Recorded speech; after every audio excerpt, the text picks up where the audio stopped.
Welcome back to the trading floor. I'm David Axtell. This is episode 10. We're continuing our exploration of forward contracts. Last episode, we covered what forwards are. Today, we're covering how they're priced. Why does a 3-month euro-dollar forward trade at 1.0825 when spot is 1.0850? Why is the forward rate different from the spot rate? What determines that difference? The answer is interest rates. Forward pricing links currency markets with money markets through a fundamental relationship, covered interest rate parity.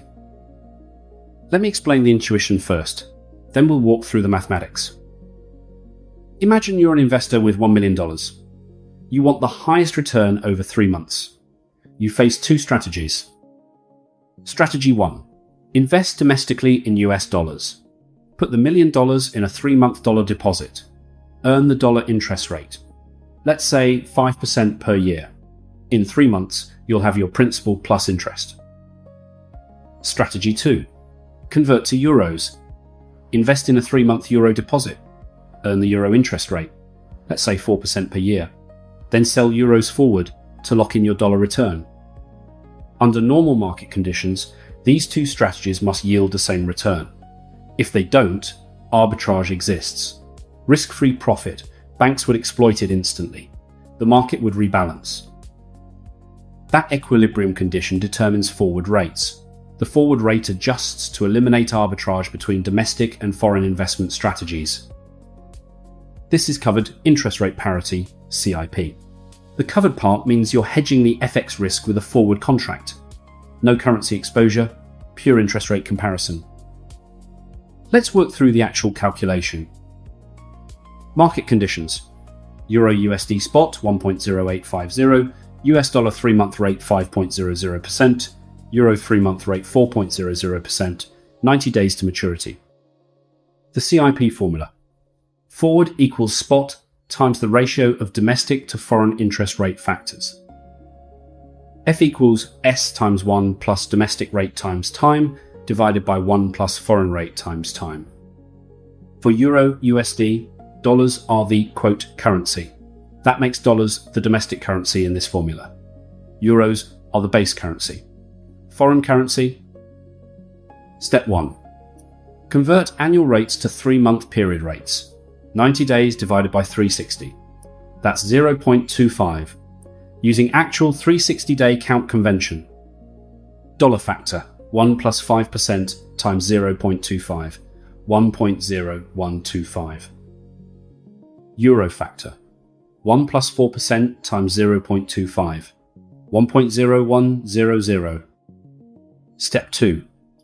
Calculate the forward rate, 1.0850 times 1.0125 divided by 1.0100. That's 1.0850 times 1.002475 equals 1.0877. The theoretical 3-month euro-dollar forward is 1.0877. Compare that to spot at 1.0850. The forward is higher. Euro trades at a premium in the forward market. Why? Because dollar rates are higher than euro rates. If you invest in euros, you're giving up 1 percentage point of interest compared to dollars. The forward premium compensates for that foregone interest. This makes intuitive sense. If dollars pay more interest than euros, investors prefer holding dollars. To induce them to hold euros instead, the euro must be cheaper today or more expensive forward. That's the forward premium. Now let's talk about forward points. This is how dealers quote forwards. Forward points are the difference between the forward rate and the spot rate, expressed in pips. 1.0877 minus 1.0850 divided by 0.0001. That's 27 pips. Dealers quote plus 27. The plus means the forward trades above spot. If the forward traded below spot, they'd quote negative points, minus points. Why use points instead of outright rates? Because points isolate the interest rate component. Spot rates fluctuate constantly, but points are relatively stable. They move when interest rates change, not when spot moves. This makes hedging communication clearer. A corporate treasurer calls their bank, asks for a 3-month Euro USD forward quote. The bank says plus 27. The treasurer knows they're paying 27 pips above current spot to lock the hedge. If spot is 1.0850, the outright forward is 1.0877.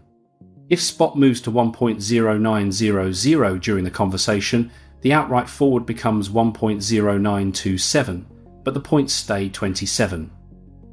Points provide rate stability, outright forwards fluctuate with spot, both are valid, different use cases. Now here's where market reality diverges from pure theory. CIP assumes perfect markets. No transaction costs, no capital requirements, no balance sheet constraints, no regulatory frictions, just pure arbitrage enforcement. Before 2008, this held remarkably well. Forward pricing tracked CIP within a few basis points. Arbitrage kept the market tight. After 2008, something changed. Structural change. Banks' balance sheets became more expensive. Basel III capital requirements, leverage ratios, liquidity coverage ratios. These regulations made it costly for banks to hold FX positions. The result? Cross-currency basis, persistent deviations from pure CIP. The forward rate doesn't exactly equal the theoretical CIP rate, there's a spread. Typically 25 to 35 basis points for major currency pairs. For Euro USD, this means the actual forward might be 1.0880 instead of the theoretical 1.0877.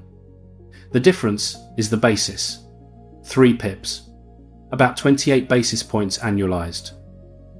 That basis represents the cost of bank balance sheet, the cost of regulatory capital, the cost of doing business in post-crisis markets. For corporate hedgers, this matters. Your forward hedge costs slightly more than pure CIP would suggest. That's the market reality. Banks price in their costs.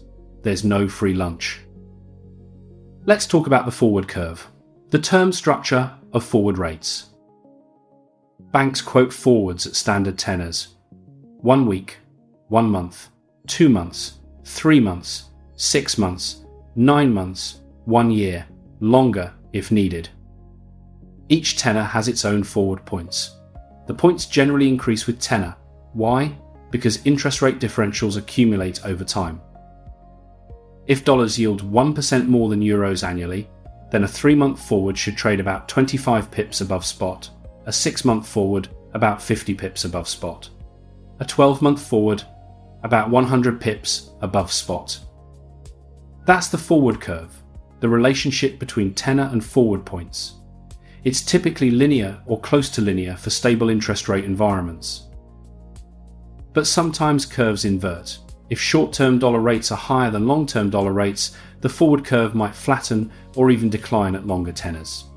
This reflects expectations of future rate changes. Reading the forward curve tells you market expectations about interest rate paths. It's not perfect prediction, but it's useful information. One more concept: implied interest rates. You can reverse the CIP formula. If you know the spot rate and the forward rate, you can back out the implied interest rate differential. This is useful for several reasons. First, it lets you check if forward quotes are reasonable. If implied rates differ sharply from actual money market rates, something's mispriced. Arbitrage opportunity or market dislocation. Second, it helps you construct forward curves for currencies where money market data is sparse. Emerging markets, less liquid currencies. You observe forward quotes from dealers. You extract implied rates. You build the curve. Third, it enables synthetic funding. If you can't borrow euros directly, you can borrow dollars and swap into euros using FX forwards. The implied euro rate from the swap becomes your effective funding rate. This technique is common. Banks use it, corporates use it. It's standard treasury management practice. Let me close with why forward pricing matters beyond the mathematics. When a corporate treasurer hedges a €100 million receivable, they're locking an exchange rate. But they're also implicitly making an interest rate decision. By selling euros forward, they're choosing dollar interest over euro interest. If they're comfortable with that trade-off, the hedge makes sense. If they believe euro rates will rise significantly, maybe they reconsider. Maybe they use a different hedge structure. Maybe they leave some exposure unhedged. Understanding forward pricing lets you make informed decisions. You're not just accepting the bank's quote, you're evaluating it. You understand what drives it. You know what you're paying and why. That's financial literacy. That's treasury professionalism. Next episode, we're moving to corporate hedging applications. How treasuries design hedging programs. How they decide what to hedge and what to leave unhedged. The practical implementation of forward contracts in real business contexts. I'm David Axtell. Thanks for joining me on the trading floor.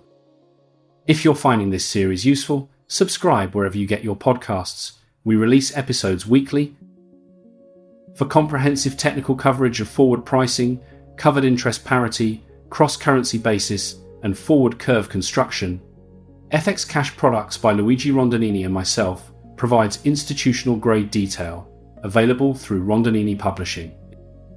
And if you need hands-on tools, visit learn.rondinini.com. We've developed specialized mini-manuals and professional Python implementations for forward pricing, CIP calculations, basis decomposition, and curve building. These aren't academic toys.